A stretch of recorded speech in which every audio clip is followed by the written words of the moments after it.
কেমন ধরে আল্লাহু আকবার জান্নাতুল ফেরদৌস। এবার নবী সাল্লাল্লাহু আলাইহি ওয়াসাল্লাম পরিবেশন করবেন মোহাম্মদ ওহিদ হাসান। মোহাম্মদ ওহিদ হাসান। আমারটা ওইটা শোনা যাচ্ছে।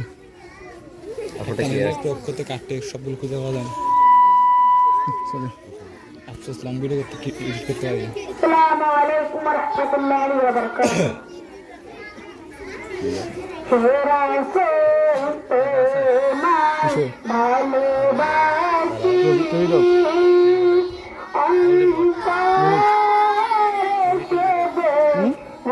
হ্যাঁ ঠিক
আছে তাহলে এবার ধরেন আপনি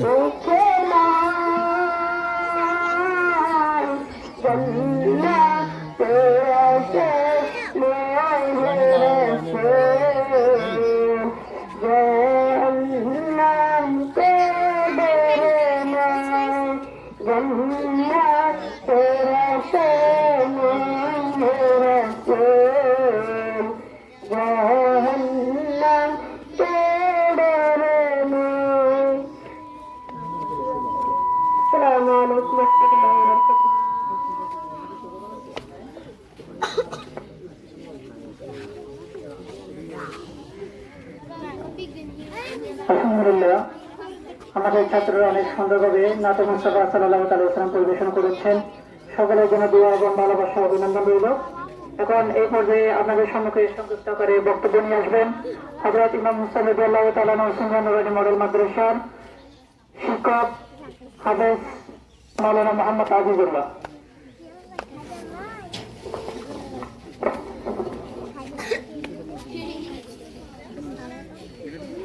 السلام عليكم ورحمة الله وبركاته. نحمده ونصلي على رسوله الكريم. أما بعد, সম্মানিত অভিভাবকবৃন্দ এবং ছাত্রছাত্রীবৃন্দ, মুরব্বিয়ানে কেরাম, সবাইকে দৃষ্টি আকর্ষণ করে বলতেছি, আজকে আমরা সকাল থেকে এ পর্যন্ত যা কিছু করেছি সবকিছুই শুধুমাত্র আমাদের আপনাদের সন্তানের উন্নতির জন্য, শুধুমাত্র আমাদের আপনাদের সন্তানের উন্নতির জন্য। এখানে আর কোনো উদ্দেশ্য নাই। এখানে খেলাধুলা আমরা যা করেছি সবকিছুই শুধুমাত্র আমাদের সন্তানদের মন যেন বড় হয়, তাদের যেন মেধা বিকাশ বৃদ্ধি হয়, মেধা বিকাশ হয়, এটার জন্য আমরা সবাই করেছি। তবে বক্তব্য দেওয়ার আসলে অতটুকু সময় নেই, আমাদের সময় অনেক অতিবাহিত হয়ে গেছে। আমাদের রেজাল্ট প্রকাশ আছে, পুরস্কার বিতরণী আছে, অনেক কাজ বাকি আছে। তবে অতটুকু বলবো, বিশেষ করে অভিভাবকদেরকে আমি উদ্দেশ্য করে বলতেছি, আপনাদের এই পাহাড়ের মধ্যে, এই এলাকার মধ্যে এমন একটা প্রতিষ্ঠান হওয়া অবশ্যই আমাদের প্রত্যেকের জন্য, এমনকি যাদের কোনো সন্তানই নেই তাদের জন্য অনেক বড় একটা গর্বের বিষয়, ঠিক না? অনেক বড় একটা কিসের গর্বের একটা বিষয়। কারণ আশেপাশে এখানে যেহেতু পাহাড়ের ভিতরে, আপনারা বাইরে দেখবেন স্কুল, মাদ্রাসা প্রতিষ্ঠান, শিক্ষা প্রতিষ্ঠান অনেক কিছু আছে। তবে আমাদের এই পাহাড়ের ভিতরে এর ভিতরে আমাদের যে সন্তান রয়েছে, এরা কেন শিক্ষা থেকে বাদ করবে? সেই ক্ষেত্রে চিন্তা করলে বোঝা যায় যে আমাদের যে সন্তানরা, এখানের যে সন্তান সন্ততি, আপনাদের সন্তান সন্ততি রয়েছে, এরা বাহিরে গিয়ে এখান থেকে অন্য বাহিরে গিয়ে যে প্রতিষ্ঠানে শিক্ষা অর্জন করা, যাওয়া আসা এবং সব কিছু মিলে যে লেখাপড়ার যে খরচ, সবকিছু মিলে এটা একেবারে অসম্ভব বলতেই কি অসম্ভবই চলে। সেই ক্ষেত্রে এটা হচ্ছে আমাদের এলাকার জন্য সবচেয়ে বড় একটা কি নিয়ামত। এটা আমাদের বুঝতে হবে, আপনাদের এলাকাবাসীর বুঝতে হবে। তবে প্রত্যেকে এই প্রতিষ্ঠানকে যদি আরেকটু সহযোগিতা করেন, একটু সহযোগিতা, শুধু সহযোগিতা বলতে একটু আন্তরিকতা যদি রাখেন, তাহলে দেখবেন আপনাদের এই এলাকার মধ্যে, এই এলাকা থেকে, আপনাদের সন্তান থেকে, আপনাদের নিজেদের সন্তান থেকে অনেক বড় বড় শিক্ষিত এবং বড় মাঝের মানুষ সন্তান এখান থেকে কি তৈরি হবে।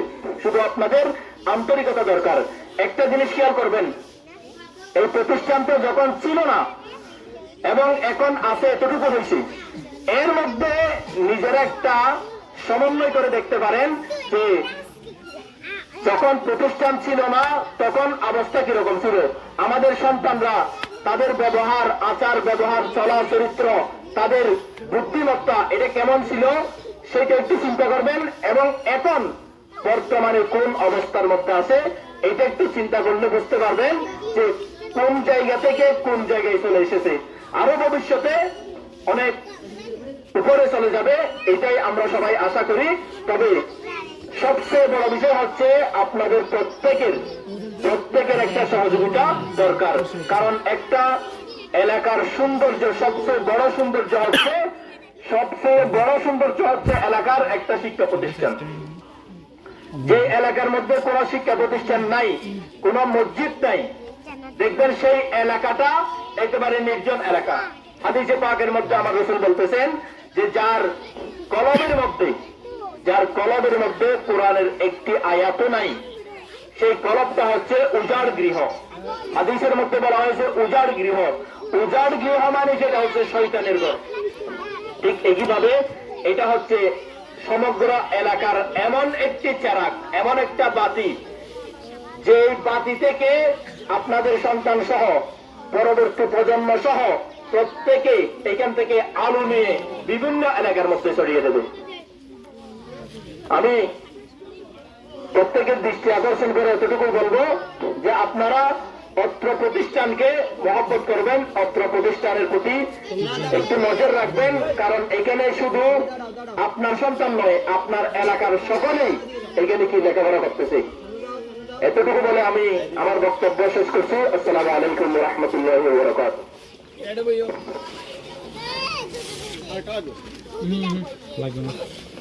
আলহামদুলিল্লাহ,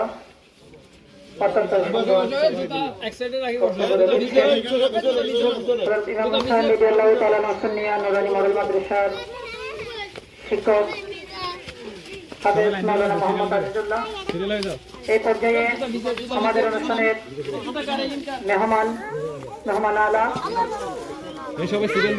আপনাদের সম্মুখে সংক্ষিপ্ত বক্তব্য নিয়ে আসবেন আমাদের এলাকার এই মুরব্বী, সভাপতি, মাদ্রাসার সভাপতি, মসজিদের সভাপতি, এলাকার মান্যগণ্য ব্যক্তি দাদা মোহাম্মদ রফিক মাঝি।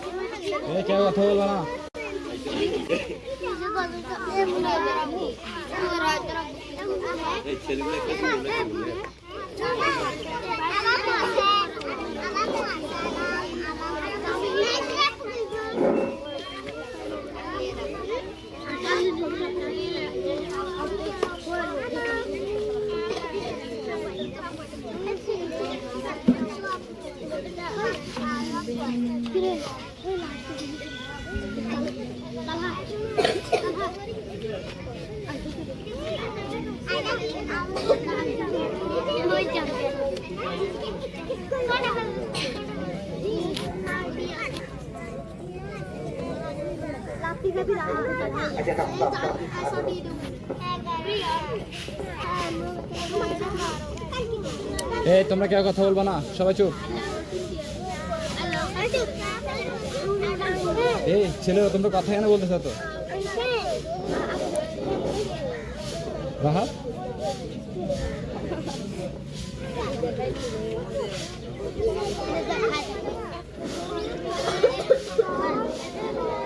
বিসমিল্লাহিররহমানিররহিম। আসসালামু আলাইকুম ওয়া রাহমাতুল্লাহি ওয়া বারাকাতুহু। এলাকাবাসী, আমাদের এই পাহাড়ের মাঝখানে একান জমজম মসজিদ, একান সুন্নিয়া মাদ্রাসা, একান এতিমখানা। এটা আমাদের ভাগ্যের বিষয়। এমন সময় ছিল এখানে কোনো মসজিদ মাদ্রাসা ছিল না। আজকে আমরা এত ভাগ্যবান, আমাদের ছোট ছোট বাচ্চাগুলোরে যারা রোডে ফতেহাবাদ পাটাদারি ছোট ছোট বাচ্চাগুলো নিয়ে বোরিংয়ে খানা খরচ দিয়ে রাখুন করে। আজকে আমরা সেটা থেকে মুক্তি, আমাদের ছেলেগুলা বাসা থেকে আসি, এখানে লেখাপড়া করে যেতে পারে। এটা আমাদের জন্য অনেক উপহার। হ্যাঁ, আপনারা জানেন আমাদের এখানে এই সাধারণ অল্প কিছু সামান্য বেতনের পর এই ছেলেগুলারে লেখাপড়া করে। অভিভাবকরা আমাদের কর্তৃত্ব হলে কি ছাত্র সকালে মাদ্রাসা লেখাপড়া শিখতে আছে, হুজুররা কি শিখেছে, কি বাধা দিছে, কি দেখতে দিছে, আমরা অভিভাবকরা ছাত্রগুলো এটা জানার বিষয়। এখন আমরা অভিভাবকরা যদি না জানি তাহলে ছেলেগুলোর লগে শয়তান আর শিক্ষার লগে শয়তান জড়িত থাকে। শয়তানে এদিক সেদিক করবে, ছেলেগুলা লেখাপড়া করবে না।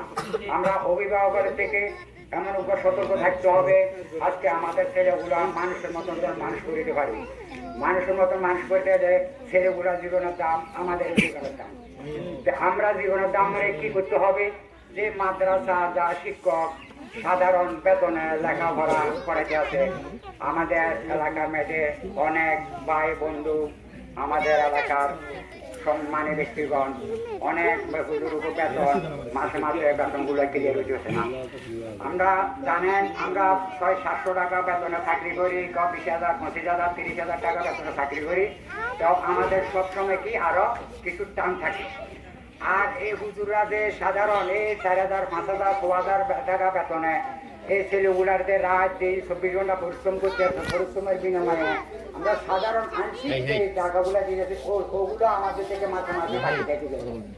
তাহলে যদি আমাদের এরকম মাঝামাঝি বাকি থাকি যাবো, হুজুররা যখন একখান করে আমি নিজে যদি বিবাদ করি, আমি সব কিছু বুঝতে পারবো কি আজকে আমি কাজ করছি, যদি বেতন না পাই সন্ধ্যা আমার ঘরে বাজার আসবে না। ঘরে আমার স্ত্রী বলবে যে কি বাজার আনছো না কেন, আমি কি জবাব দিব, ওখানে টাকা বাকি। তাহলে আমার মনটা ভালো থাকবে না। আমাদের হুজুর করে যদি আমরা মাসে মাসে বেতনগুলা পেয়ে দিই, ওরা একটু আনন্দতে থাকবে, আনন্দতে আমাদের ছেলেগুলারে মানুষের মতন মানুষ করতে চেষ্টা করব। আমরা এই জিনিসটা সবসময় স্মরণ রাখতে হবে। আর দেখেন আজকে 16 ডিসেম্বর, এই দিনে আমাদের দেশ স্বাধীন হয়েছিল। আমরা হাওলাদার বাণী থেকে, পাকিস্তানের থেকে মুক্তির আজকে আমাদের দিন।